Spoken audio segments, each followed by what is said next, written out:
2019 has not been kind to employees of the video game industry. It was only last month, on February 2019, that we were talking about Activision laying off almost 800 people despite having earned record revenue, and discussing how broken this entire system has to be for such a thing to happen when a company is seeing its best performance and when it can afford to hand a newly appointed CFO $15 million worth of awards on a silver platter as what's basically a welcoming gift. The way Activision put it was, quote, "While our financial results for 2018 were the best in our history, we didn't realize our full potential. In other words, we made more money than we have ever made, but it still wasn't enough by our standards." It was not long after that Guild Wars 2 developer ArenaNet announced that they would be laying off 143 employees as part of what the company called a larger organizational restructuring within NCSoft in the West. And now the latest major publisher to be hit with a mass layoff is none other than Electronic Arts, which, according to a report by website Kotaku, has just laid off 350 people. The following information comes from an email obtained by Kotaku from EA CEO Andrew Wilson sent to employees. In it, he talked about how the goal of the layoffs was to, quote, "streamline decision-making in the marketing and publishing departments following a consolidation that began last year, improve customer support, and change some of its international strategies, a move that includes closing offices in Russia and Japan." The article then proceeded to quote an excerpt of Andrew's email, which reads as follows: "We have a vision to be the world's greatest games company." No, you have a vision to be the world's richest games company. There's a clear distinction there. If we are honest with ourselves, we're not there right now. We have work to do with our games, our player relationships, and our business. "We have work to do" is one hell of an understatement. EA's reputation is the worst it's ever been. Games like Battlefield 5 and Anthem launched half-baked to middling reception, and the company's insistence on pursuing admonished monetization schemes, particularly with FIFA loot boxes and the like, isn't doing them any favors. Andrew continued, "Across the company, teams are already taking action to ensure we are creating higher quality games and live services, reaching more platforms with our content and subscriptions, improving our Frostbite tools, focusing our network and cloud gaming priorities, and closing the gap between us and our player communities." We saw EA executives give similar resolutions following the Star Wars Battlefront 2 controversy, but I've yet to see signs that EA is taking active steps to bolster the quality of their games, and when it comes to the gap with player communities, their latest ventures have only widened it.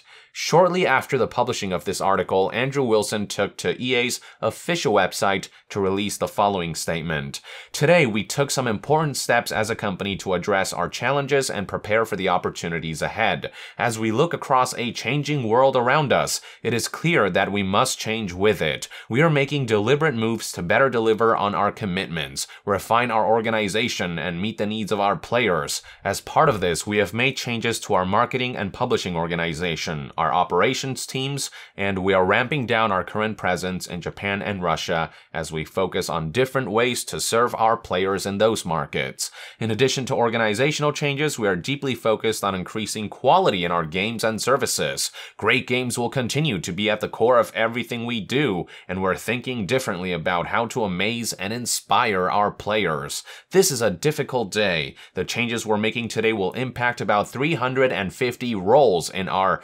9,000-person company. These are important but very hard decisions, and we do not take them lightly. We are friends and colleagues at EA. We appreciate and value everyone's contributions, and we're doing everything we can to ensure we are looking after our people and help them through this period to find their next opportunity. This is our top priority." Man, talk about a robotic and boilerplate statement, a specialty of Andrew Wilson's. He doesn't even have the balls to flat out say that EA had to lay off 350 people. Instead, the way he described it was that 350 roles were impacted.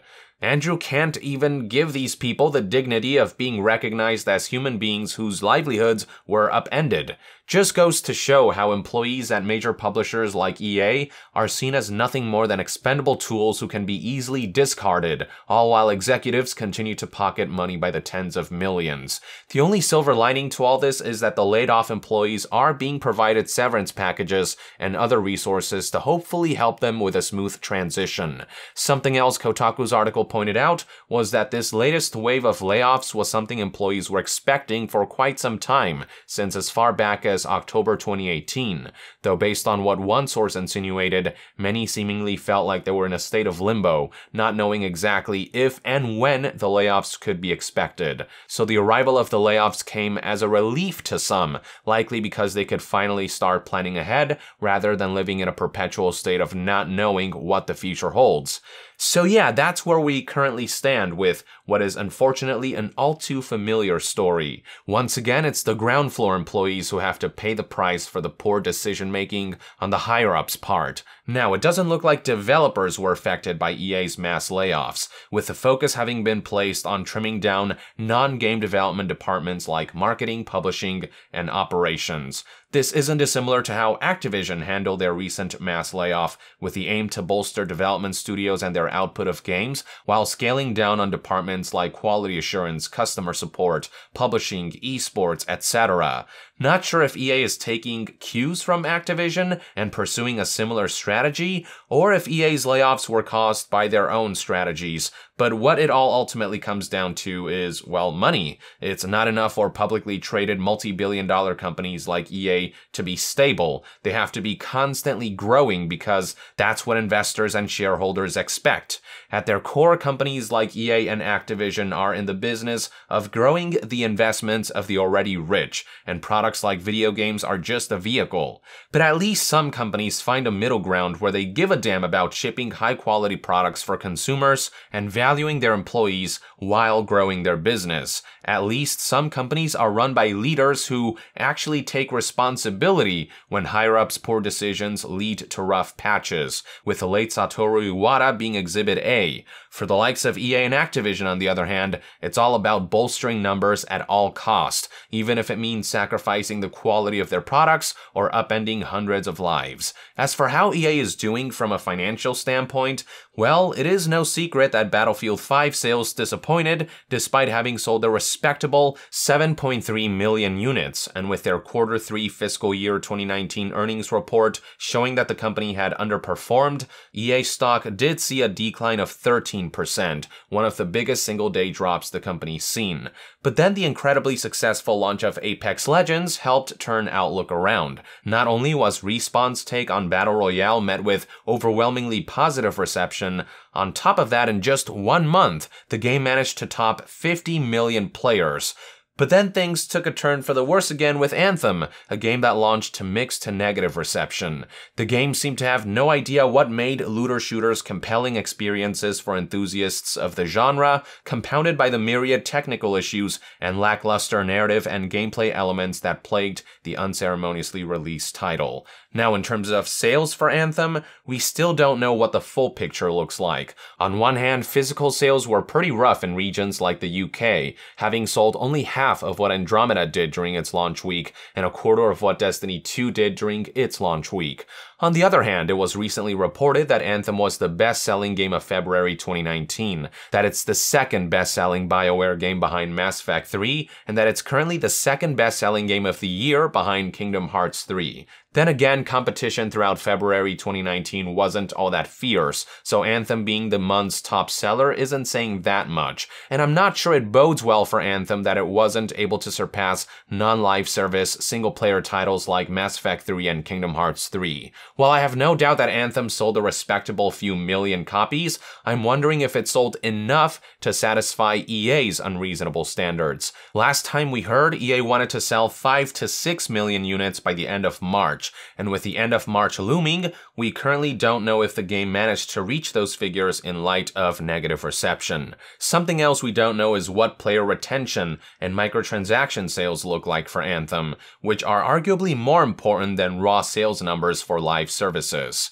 Now, a firm going by the name SuperData Research did put out some figures stating that so far, Anthem managed to make over $100 million in digital revenue at launch with an above-average digital download rate, and that only $3.5 million of that comes from in-game purchases. Assuming this is true, at $60 a copy, that would mean Anthem managed to sell about 1.6 million units at launch, though how much or how little that number has grown throughout March remains to be seen. SuperData also relayed that EA's Apex Legends saw the best launch month of any free-to-play game in history, having generated $92 million from in-game purchases across all platforms. Yes, that figure is less than Anthem's $100 million, but keep in mind that most of Anthem's revenue came from one-time sales, with only $3.5 million having come from recurrent monetization, whereas Apex Legends revenue came entirely from recurrent monetization, given it is a free-to-play game. So unlike Anthem, Apex Legends will make dozens of millions of dollars every month, and therefore it's a much more lucrative long-term product. Do keep in mind that SuperData's information could have margins of error, so we won't have the full picture until EA provides concrete details during future financial briefings. All in all though, Anthem sales seem to have done okay but not superb, albeit with microtransaction sales faltering due to the game's meager selection of compelling purchasable items, though we'll see what EA has to say about that down the line. Apex Legends seems to be doing incredibly well with an enormous player base to monetize, and we do know Battlefield 5 sales disappointed by EA standards. In the grand scheme of things, despite some products not reaching the heights they had hoped, EA is still raking in quite a bit of money, especially with Apex Legends having become such a mega hit. But whether the company is seeing growth at a rate that shareholders are satisfied with is a whole other matter, and judging by recent developments, it seems like that's not the case. Otherwise, EA wouldn't have laid off 350 people. They wouldn't be doing this unless they felt pressured to cut costs and generate more profit. Not sure how much further the goalpost of what's considered success can be pushed before the bubble bursts. These companies keep striving for infinite growth to please investors, but such a pursuit is as unsustainable as it is impossible. As they reach the upper limits of achievable growth and become more desperate to meet ever-increasing financial expectations and demands, one has to wonder how much more drastic measures will become, how much more the integrity of games will be monetized and marred in the name of profit, how many more non-executive employees will suffer along the way, and how much more the envelope will keep being pushed. These are one man's perspective on the situation anyway. I'd love to hear what your take is on the latest wave of layoffs in the comments below. With that, I would like to end this news update and discussion video. Thank you for tuning in. To be further updated on all things gaming news, reviews, and discussions, stay tuned right here on Young Yeah. I'll see you guys next time. Young out.